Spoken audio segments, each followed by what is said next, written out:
Biba lemes dengerin. Salam dulu ya. Assalamualaikum warahmatullahi wabarakatuh. Selamat siang teman-teman. Salam pemilu curang 2024. Biar semangat gitu. Kalau nggak dipancing begitu teman-teman nggak semangat. Jadi sebelum ke, udah berapa kali didatengin. Kantor juga udah dijebol berapa kali. Nggak apa-apa, kita hadapi, Prof. Prof juga yang ngajarin dulu ketika di Orde Baru, kan? Biar anak muda kelihatan powernya gitu, Prof. Gitu, nggak ngemis ke bapaknya mulu atau ke pamannya gitu.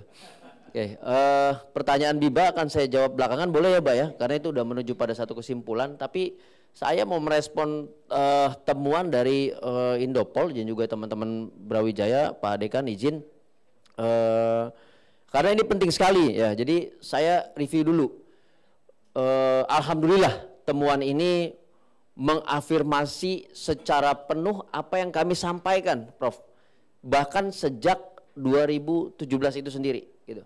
Jadi satu, di pemerintahan Joko Widodo awalnya itu memberikan satu harapan bagi kita untuk mereformasi hukum. Saya Julius Ibrani, sebelumnya saya hampir 9 tahun di YLBHI, LBH Jakarta, hingga posisi Direktur Bantuan Hukum. Kemudian saya juga di PBHI, pertama jadi Sekjen di 2017, sekarang sudah jadi Ketua. Urusan hukum dan MK ini udah kalau Mbak Titi tadi 24 tahun. Saya sejak 2005, sejak mahasiswa bahkan dulu sudah bergelut di Mahkamah Konstitusi dan juga bidang hukum. Bahkan kami pernah dipanggil Presiden Joko Widodo ya sebagai mitra untuk menyeleksi hakim konstitusi. Hasilnya adalah Dewa Gede Palguna. Gitu. Jadi sudah sampai di sana. Ini disclaimer pertama karena saya dibilang baru muncul hari ini, baru muncul belakangan. Makanya saya berkali-kali bilang buka situs Mahkamah Konstitusi. Nama saya paling banyak melaporkan konstitusi. Nggak ada satupun yang lewat ketika dia berkelakuan buruk, termasuk Arif Hidayat. Patrialis Akbar, kita gugat sampai ke PT UN, kita ingatkan SBY ketika itu dan hasilnya apa? Diangkut KPK. Gitu. Jadi jangan bilang kita anak kemarin sore lah. Masa saya harus bilang kumis saya menyimbolkan bahwa saya bukan anak kemarin sore gitu. Dan bapak saya juga bukan siapa-siapa, saya nggak pernah pakai bapak saya dalam hal bekerja. Oke, satu soal bagaimana kemudian ada switching position di rezim Joko Widodo sejak periode pertama justru. Awal-awalnya dia mendorong paket kebijakan hukum pertama. Yang salah satu yang paling kami banggakan adalah saya satu-satunya pribadi dan organisasi masyarakat sipil yang menggugat Undang-Undang Polri dari awal sampai selesai. Meskipun kami menghadapi kriminalisasi. Gitu. Makanya saya bilang kita nggak takut. Karena kami pernah mengalami situasi itu. Tahu nggak? Putusan itu ditolak oleh MK. Tapi kemudian dijadikan Jokowi sebagai basis kebijakan tilang elektronik yang sekarang sangat membanggakan Polri. Dari gugatan kami, kriminalisasi yang kami hadapi ketika itu. Dan itu jadi kebijakan, paket kebijakan hukum yang progresif. Polri bangga dengan itu, dipasang di ruangan menuju kantornya Kapolri itu, sidang itu, Prof. Gitu. Suara kami keras, suara kami lantang, tapi kami kontributif. Tapi pasca itu udah mulai goyang. Dia sudah mulai melihat bahwa hukum ini bukan lagi harusnya dijadiin panglima, dia melihat jadi gangguan. Makanya sempat di 2017 itu ada statement dari Presiden Joko Widodo, hukum ini mengganggu kami. Jadi, ini kalau bisa hukum jangan menghambat investasi. Kalau bisa hukum jangan bikin gaduh, kan begitu bahasanya. Pada Jokowi yang sama itu mendatangani pemerintah untuk menghentikan kriminalisasi terhadap BW, Abraham Samad dan Novel Baswedan karena kriminalisasinya gaduh. Jadi ini saya pakai benchmark. Kriminalisasi gaduh itu yang di Widodo adalah jangan sampai penegakan hukum itu melanggar etika dan moral publik. Jadi publik gaduh. Saya harus pakai itu karena saya sendiri yang ngurus. Nggak sendiri sih, sama tim advokasi. Saya bolak-balik ke istana dan mengambil surat SKP 2 dari Jaksa Agung ketika itu bersama teman-teman advokasi. Diterima di istana langsung. Gitu. Jadi ini bukan sesuatu yang baru, tapi di 2017 dia berubah, itu 2015. 2017 dia berubah, mengatakan hukum menghambat investasi, Hukum kemudian penegakannya membuat gaduh dan yang lain. Hasil pertama ketika itu revisi Undang-Undang KPK dan segala macam keganjilannya. Yang dulu kami dicaci maki, kalian menyembah Novel Baswedan, kalian enggak. Hasilnya sekarang siapa? Lihat siapa? Ya. Pertama kalinya Ketua Pemberantasan Korupsi. Gitu. Jadi ini bukti bahwa dia tidak menghargai hukum. Ini background, saya harus cerita ini karena saya mengalami proses itu. Kami yang mengalami proses itu. Sampai kemudian saya harus mengurus 48 tersangka pegiat anti korupsi di 30 titik se-Indonesia untuk dibebaskan dari tuntutan. Menghina hukum bahkan. Bukan tidak menghargai lagi. Karena saya berproses itu, teman-teman. Jadi nggak hari ini aja saya cerita-cerita soal hukum dan Jokowi. Nah, latar belakang ini kemudian terakumulasi. Dia mulai melemahkan KPK, kemudian dia mulai menghindari putusan-putusan pengadilan. Tadi Mbak Titi bilang putusan MA, banyak putusan MA lain yang betul-betul tidak dipatuhi sama dia. Tetapi dia sudah maju. Jadi pertama tuh dia mengabaikan, ya, penghinaan terhadap hukum ini. Pertama dia mengabaikan, dia menganggap hukum ini menghambat, dia menganggap hukum ini membuat dia nggak bisa bekerja, membuat gaduh. Lalu dia mengabaikan putusan-putusan hukum. Itu level pertama. Level keduanya, dia mulai bermain dengan komposisi penegak hukum yang dulu kita tuduh dan sekarang terbukti all president's men, geng Solo, itu terbukti. Ya. Lalu apalagi? Kita sudah bilang waktu itu, hati-hati dengan komposisi hakim di Mahkamah Konstitusi. Kenapa? Akan ada proses-proses undang-undang yang besar yang melewati proses legislasi karena dia nggak suka negosiasi politik dalam proses legislasi dengan parlemen DPR RI. Lahirlah Omnibus Law Cipta Kerja, berapa hari itu cek, berapa ribu halaman itu. Ya, lahirlah Undang-Undang RUU Kesehatan, lewat juga. Lahirlah RUU KUHP, semuanya menguntungkan pebisnis, menguntungkan pengusaha dengan cara melanggar proses, menjadikan proses hukum, proses legislasi ini hanya berbasis perspektif dari eksekutif. Makanya kita hina betul DPR sekarang ribut-ribut, lo dulu juga begitu kelakuan lo, gitu. Dan yang paling penting adalah masyarakat yang dirugikan karena kita nggak bisa berpartisipasi, kita nggak bisa memberikan masukan, dan itu terkonfirmasi semuanya. Dari awal dia kemudian mulai mainin komposisi, tujuannya itu. Makanya ada yang bilang yuristokrasi, hukum dan aparat penegak hukum termasuk hakim konstitusi dia mainkan komposisinya. Gitu. Sampai kemudian pada titik, nah ini lihat, silakan buka Instagram PBHI, sekalian saya promosi juga, jangan lupa follow, ya kan? PBHI lah satu-satunya yang lembaga yang memberikan warning bahwa pernikahan Anwar Usman selaku ketua MK dan adik ipar Joko Widodo itu berpotensi besar terhadap konflik kepentingan. Kami sudah state tegas di situ. Dan kami tegaskan bukan soal cinta.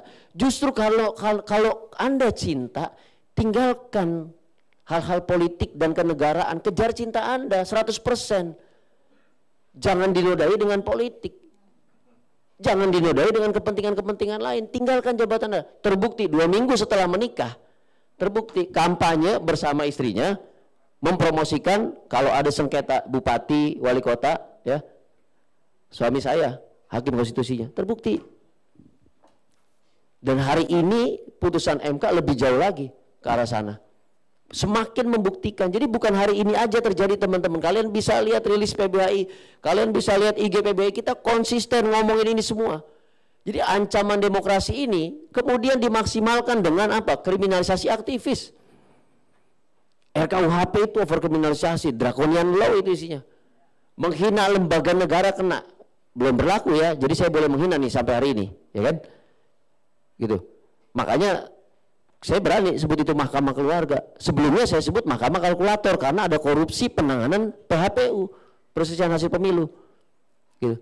Ya. Jadi aktivisnya dikriminalisasi, proses hukumnya dia loncati, proses legislasinya dia kangkangi, dan sekarang kita lihat itu terjadi di MK lewat putusan 90.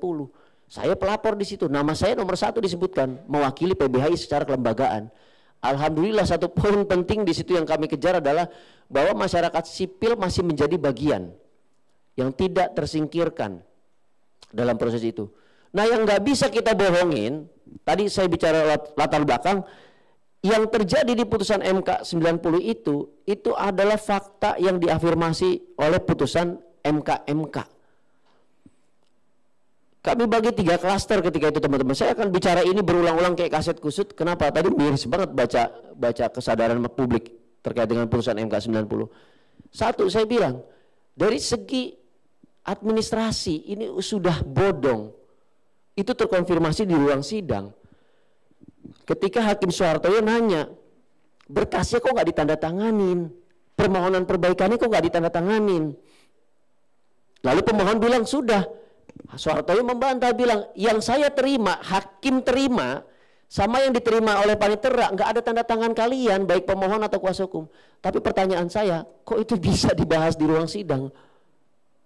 Harusnya itu ditolak. Dikeluarkan penetapan bahwa ini tidak memenuhi syarat administrasi, jadi nggak boleh dibahas. Sampai kemudian terakumulasi. Kalau kita mau jauh lebih dalam soal formilnya, kan si pemohon ini nggak menggunakan formilnya dia sendiri. Jadi nggak ada potensial loss atau faktual loss di situ, kerugian konstitusional baik berupa potensi ataupun faktual. Dia nggak pernah ikut copras-capres, dia nggak pernah ikut pilkada, dia nggak pernah ikut apapun. Tapi dia pakai nama yang dia sebut Gibran Rakabuming Raka. Oh jelas di situ. Dari situ saja sudah jelas, gitu, ya. Yang kemudian ada bocoran pada saat seminar. Jadi saya harus kasih tahu timeline-nya nih. Tadi Mbak Titi bicara timeline. Ada bocoran ketika seminar membahas putusan. Itu terbukti. MK bilang ini melanggar etik. Hakim nggak boleh bicara putusan sebelum perkaranya diputuskan. Tapi dia bicara itu. Terbukti bocoran ini. Nanti apa kaitannya dengan yang lain saya kasih tahu. Dan yang terakhir, kami coba cek apakah klausa dalam amar putusan soal pernah atau sedang berpengalaman sebagai kepala daerah itu pernah dibahas. Dalam rumusan permohonannya dia bicara berpengalaman, itu pernah. Ya. Dalam pembahasan hakim juga bicaranya pernah. Ini post factum, artinya dia harus menyelesaikan dulu periodenya dia sebagai kepala daerah. Lalu ada perdebatan di situ dan diusulkan oleh 3 yang setuju adalah gubernur, bukan wali kota, bukan bupati, bukan kades, kan begitu. Tapi di dalam amar putusan yang tidak dibahas itu hanya satu kata, yaitu sedang. Saya harus bilang ini logikanya, kita harus tahu sedang berpengalaman itu artinya 1 detik disumpah di bawah Al-Quran, dia langsung cawapres, bisa. Pertanyaannya 1 detik itu pengalamannya apa? 1 detik boleh, sedang. 2 detik juga sedang, 2 tahun juga sedang. Intinya sebelum dia menyelesaikan periodenya itu sedang namanya.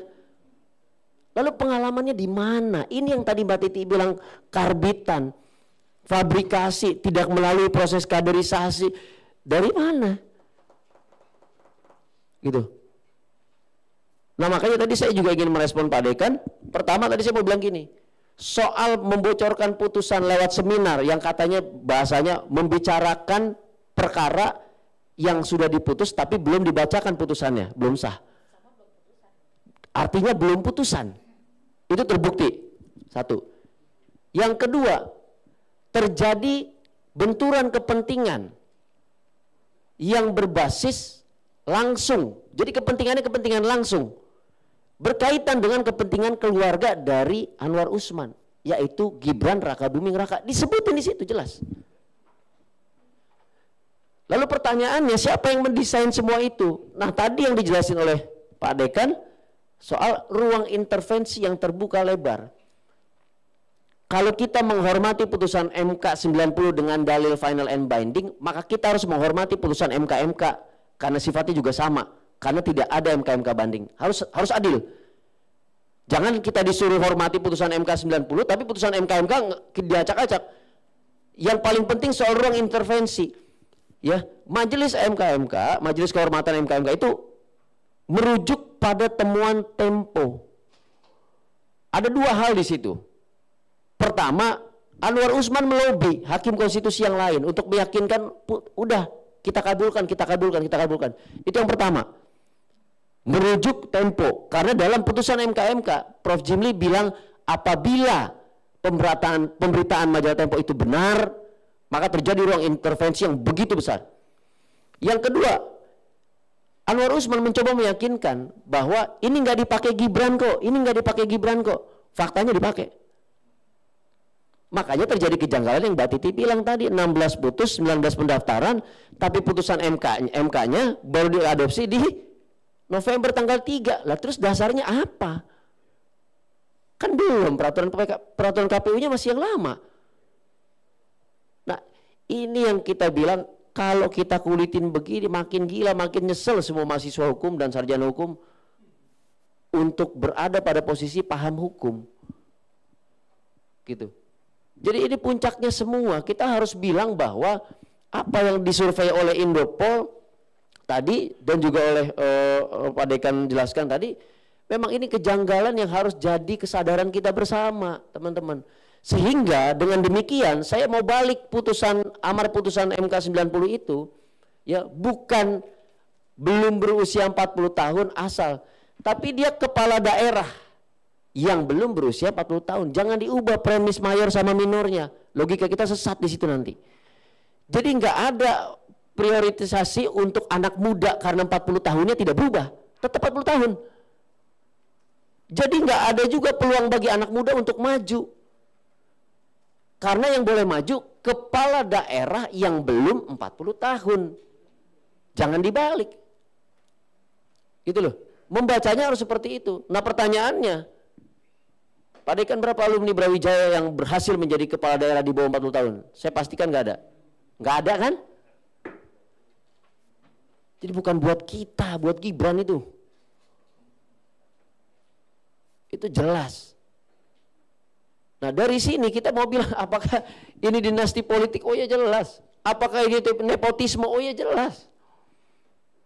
Putusan itu yang mengatakan dan gak bisa ada yang lain yang mengakses itu. Ditambah lagi tadi Mbak Titi bilang mau lo muda, mau lo cerdas, mau lo pinter, mekanismenya kalau lo gak kuasai partai politik, lo gak bisa dicalonin. Nah kaitannya semua ini dengan survei apa? Tadi saya nggak berani bantah karena Cak Ratno ini ahli survei gitu ya. Dan Pak Dekan ini saya S1 aja mati-matian buat lulus di Universitas Indonesia. Saya mau bilang gini, ada yang menarik di sini. Ya, ketika masyarakat disadarkan oleh pemberitaan, karena ini 2 hari ya, Cak 2 hari setelah putusan MK. Jadi ternyata antara edukasi politik, pemahaman masyarakat tentang situasi politik dan hukum, itu semua benchmarknya dari pemberitaan.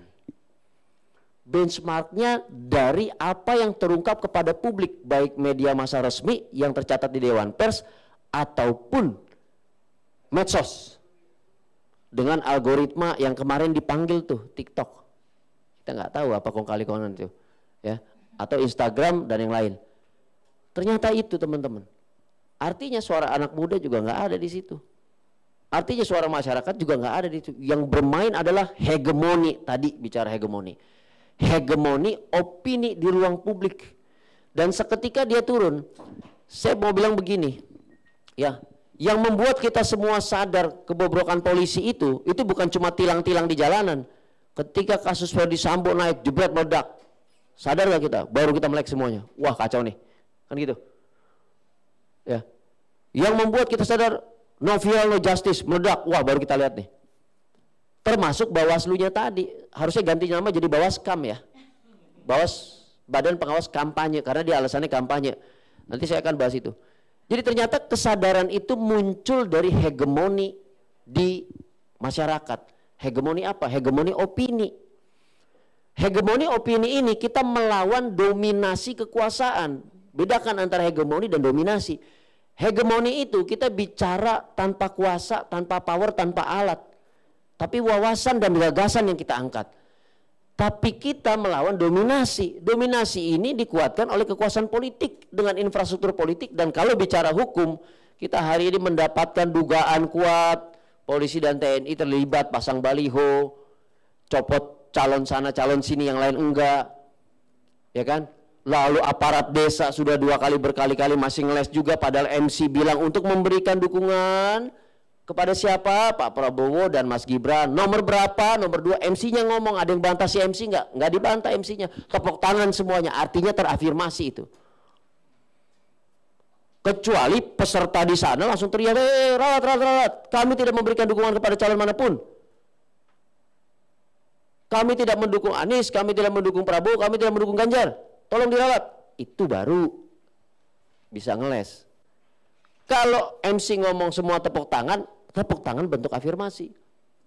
Masa yang begini harus diajarin? Kan pertanyaannya Bawaslu kenapa? Kan gitu. Ya. Nah, ditambah tadi sudah aparat keamanan dan pertahanan masuk menjadi bagian dari politisasi, dan yang terakhir adalah aparat atau struktur negara ini juga sudah diambil juga, teman-teman. Jadi hegemoni kita yang hanya berbasis wawasan dan gagasan melawan dominasi kekuasaan sebegitu kritisnya lah. Makanya saya dalam diskusi-diskusi terlihat sangat emosional karena di hadapan saya sendiri saya lihat kejadian di Jawa Timur itu. Saya lagi di Surabaya, Prof. Lagi diskusi sama-sama anak-anak Unair. Banyak masuk pertanyaan saya, ada yang berani melapor nggak? Boro-boro ada yang berani melapor. Melapornya ke siapa? Ke polisi. Nah, kalau ke polisi, jeruk makan jeruk, nggak mungkin. Ya kan? Akhirnya nggak ada yang mau melapor. PBHI kok supaya ramai di media sosial, kita kanalisasi menjadi laporan yang formal, resmi. Masuk. Kita minta identitasnya, kami buatkan, kami rahasiakan. Takut apa? Satu kata, kriminalisasi. Jadi pemilu kita pemilu yang mencekam, teman-teman. Pemilu yang mencekam, tapi hegemoninya pesta demokrasi. Balik kita ke tahun 1982, ketika semua sudah dikondisikan, tinggal hanya pestanya saja. Udah tahu pemenangnya siapa, padahal pemilunya belum mulai. Banyak penelitian LIPI soal itu. Ingat pemilu tahun 82, mirip seperti itu kita. Semuanya sudah difabrikasi, semua sudah di set up. Nah, yang terakhir saya mau ngomong begini. Soal Bawaslu, ya Bawaslu punya tugas keseluruhan pengawasan, keseluruhan penyelenggaraan pemilu. Satu kata kunci pertama, pencegahan, teman-teman. Ya, ketika saya keras bicara Bawaslu, ternyata teman-teman Bawaslu di daerah, Mbak Titi, telepon, WA, ada yang panggil Kanda, Bang, Mas, segala macam, itu menandakan dari berbagai macam wilayah. Dia bilang, hari ini kami panggil Pemkot, kami panggil Pemkap untuk menertibkan APK, alat peraga kampanye. Lalu aku bilang, belum kampanye, baru besok. Kanda, Bang, Mas, kami tidak bodoh. Iya memang belum masa kampanye, tapi alat peraganya sama, menimbulkan citra, visi misi, program dan segala macamnya. Kami bukan bodoh. Kalau yang di pusat sana bodoh, ya tanggung jawab mereka kepada Allah dan masyarakat. Kami tidak bodoh. Kami videokan, kami copot semua alat peraga kampanye yang semirip-mirip alat peraga kampanye. Itu di daerah bilang begitu, Prof. Mbak Titi. Kenapa pusat enggak? Jadi jangan pakai kalimat Julius Ibrani. Tanya Bawaslu daerah, mereka copot kok. Mereka panggil Satpol PP, lu copot yang ini dong. Yang ini copot. Semua lu copot karena belum masa kampanye. Jadi sosialisasi yang mirip dengan alat peraga kampanye, copot semua, adil. Apa nggak terjadi di pusat? Kenapa pusat? Apa karena mobilnya beda, Prof? Yang di pusat Camry miliaran, yang di daerah enggak gitu. Jadi ngantuk dan kekenyangan gitu. Kan di sini kemudian kita berasumsi kalau si penyelenggara, kalau si penindak semua satu warnanya membiarkan kejadian-kejadian ini dan terus bergulir begini tanpa penindakan, artinya kan dia berada pada satu diorama yang sama, berada di bawah orkestrasi yang sama, dan masuk ke dalam dramaturgi yang sama. Pemilu kita ini sudah dibajak, pemilu kita sudah curang.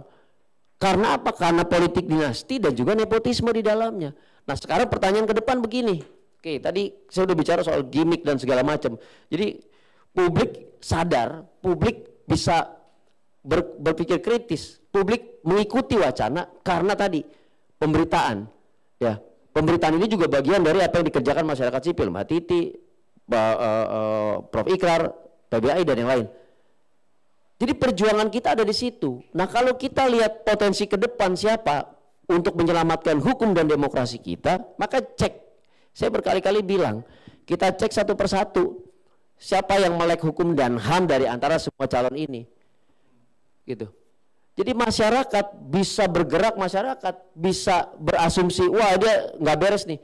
Karena tadi hegemoni di media massa. Kalau dilihat dari 3 calon, saya harus katakan cuma 2 yang bicara soal kebobrokan hukum di Indonesia. Jadi baca calonnya baru indikatornya, jangan terbalik, nanti saya dibilang dukung nih, bahaya. Ya, saya tidak mendukung siapapun, saya mendukung indikator, dan PBHI selalu begitu, indikator. Kita lihat indikatornya. Masyarakat tersadarkan dengan pengungkapan kasus-kasus, pengungkapan kejanggalan-kejanggalan. Cuma 2 hari ini yang ngomong soal itu. Yang satu nomor berapa? Anies Amin nomor berapa? Nomor 1 Anies, yang kedua Mahfud. Ganjarnya nggak ngerti soal hukum. Nomor 2. Oh, nomor 2 siapa? Sorry. Berarti nomor 3. Kalau kita lihat paslon ini hanya nomor 1 dan rawat, saya nggak hafal karena saya nggak mikirin coblos siapa, saya nggak mikirin. Hari ini yang mengungkapkan, mendidik publik terhadap kejanggalan-kejanggalan hukum dan demokrasi, Anies Muhaimin, Ganjar Mahfud. Itu harus diakui dan itu dikonfirmasi bukan cuma sama saya. Rocky Gerung bicara itu dan yang lain bicara itu. Cari yang bukan tim ses. Refli Harun udah masuk tim ses ya. Saya nggak masuk tim ses, Rocky Gerung nggak masuk tim ses. Saya harus afirmasi itu.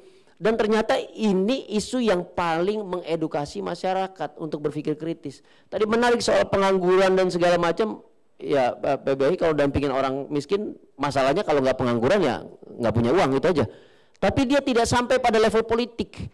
Elit politik tidak mengungkapkan itu, tapi mengungkapkan proses demokrasi dan hukum yang bobrok. Gitu. Kalau kita lebih jauh lagi, di saat ini negara kita 2 tahun terakhir, ya masyarakat tanda kutip melek hukum, bukan sadar, melek dulu, tahu bahwa hukum kita bobrok, itu berangkatnya dari kasus Ferdy Sambo. Wow, udah mulai rame, kalau apa-apa langsung ke media sosial diangkat segala macam. Suka tidak suka, mau tidak mau, maka kita pasti menunjuk Mahfud di situ. Saya nggak setuju, saya juga nggak masuk tim percepatannya Mahfud MD di situ. Tapi dia satu-satunya yang bisa menciptakan satu hegemoni besar soal kebobrokan hukum, soal kebobrokan demokrasi, dan itu diafirmasi oleh publik, dan itu yang dianggap mendidik. Kalau saya melihat substansi, saya mengkritisi tim percepatan, saya mengkritisi apa yang disampaikan Mahfud, tapi paling tidak ternyata dia yang membuka wacana. Tadi saya katakan, masyarakat Indonesia ternyata cuma melek kalau dia rame di sosial media. Nah, kita masih punya kesempatan berapa bulan ke depan, kita colek setiap calon yang kita dukung. Misalnya dukung Amin, colek, ngomongin soal hukum dong, bikin heboh, bikin rame. Saya kemarin satu TV sama Bang Jazil, Gus Jazil, PKB. Gus Jazil tegas teriak soal kebobrokan hukum. Oh, saya acungin jempol. Tapi Gus, saya nggak dukung Amin, tapi apa yang Gus sampaikan kepada publik itu mendidik, kita butuh itu. Tolong ciptakan kader-kader di koalisi yang bicara soal hukum dan demokrasi yang lebih kritis. Gitu. Nah, suka tidak suka, mau tidak mau, ini ada di tangan Mahfud. Kenapa? Dia Menko Polhukam nih. Sekarang dia yang tahu paling banyak. Dia yang bisa ngomongin kebobrokan dengan aman. Nggak mungkin dia dikriminalisasi kan gitu. Ya kan? Nggak mungkin orang dia Menko Polhukamnya. Meskipun kami selalu mengangkat, menagih bahwa jangan sampai hanya di level wacana. Meskipun itu disambut oleh masyarakat, karena nggak ada yang berani ngomong. Jadi kita masih pada level mengharapkan pejabat kita berani ngomong dulu. Karena masyarakatnya nggak berani ngomong. Tadi saya bilang soal pelaporan ke Bawaslu, nggak ada yang berani ngirim KTP, takut dikriminalisasi. Makanya kita dorong paslon, karena paslon nggak mungkin dikriminalisasi. Jadi harapan ke depannya kalau kita mau ngomongin hukum dan demokrasi, pilih mereka lihat yang paling turun ke bumi dan tahu, berani yang mengungkapkan kebobrokan. Itu kuncinya. Kalau kita lihat dari sini, karena mereka tadi bicaranya, Carato bilang nggak ada yang paham substansi, gitu ya Cak ya. Nggak ada yang tahu bahwa tadi perbaikan permohonan tidak ditandatangani, formil tidak diuji, nggak ada. Dia di level surface dulu nih. Dia di level umum dulu, pemberitaan yang naik, maka kita butuh itu. Karena ternyata kekritisan itu, isu itu, kita juga nggak tahu, ada 189, berapa 300 triliun diungkapkan Mahfud. Ferdy Sambo dia pasang badan, Kanjuruhan segala macam dengan banyak catatan, nggak salah tuh. Tapi yang berani ngangkat isu itu kemudian gak dikriminalisasi Mahfud MD. Fathia dan Haris mengungkapkan Papua kriminalisasi. Rocky Gerung kriminalisasi. Aiman saya bilang harus 50-50. Kenapa? Dia masuk TPN. Jadi ada distraksi politiknya. Ini saya tegas ya. Ada distraksi politiknya. Tetapi substansinya adalah penggunaan alat negara untuk politisasi. Kena kriminalisasi juga. Jadi kita butuh orang-orang ini yang berani ke depan. Gitu. Nah, saya mengharapkan sebetulnya Ratno ke depannya adalah menguji ya persepsi publik, memahami hukum calon yang mana dan isu hukum apa. Karena ini yang kita tagih ke KPU tapi tidak direspon oleh KPU. Bahwa soal hak asasi manusia, soal hukum, soal demokrasi termasuk kriminalisasi. Kita nggak mendapatkan edukasi itu meskipun dalam konteks yang kritis, ramai di media massa, gedebak-gedebuk di publik. Teman-teman bisa cek Twitter saya. Teman-teman, saya cuma Twitter, nggak ada yang lain. Betapa saya kritisnya terhadap Menko Polhukam. Tapi hari ini cuma dia yang berani ngomong. Cuma dia yang berani mengungkapkan apa yang nggak dikeluarkan oleh Presiden Joko Widodo, apa yang nggak dilaksanakan oleh Jaksa Agung, apa yang tidak ditindak oleh Polri. Tak ke depan kita berharap banyak atau bahkan ke depan dari 3 calon ini masing-masing punya Mahfud MD. Paham maksudnya ya? Bukan Mahfud dibagi 3 gitu membelah diri, bukan. Dia bukan apa nama makhluknya itu. Ya dia bukan protozoa gitu yang bisa amuba yang bisa membelah diri 3. Tapi kita butuh sosok yang berani ngoceh, berani ngomong, mengungkapkan dapurnya pemerintah soal penegakan hukum yang bobrok. Karena hari ini yang kita butuhkan orang seperti itu. Tapi dengan catatan, di level wacana hegemoni. Tadi saya udah kasih benchmark, jangan tiba-tiba dipelintir Julius Ibrani ketua PBHI mendukung Mahfud. Saya mendukung adanya wacana sebagai indikator dan itu penting jadi tolok ukur ke depan kita mau menghina hukum lagi, ke depan kita mau menginjak-injak demokrasi lagi atau tidak. Saya pikir itu dari saya, Biba. Terima kasih banyak. Wassalamualaikum warahmatullahi wabarakatuh.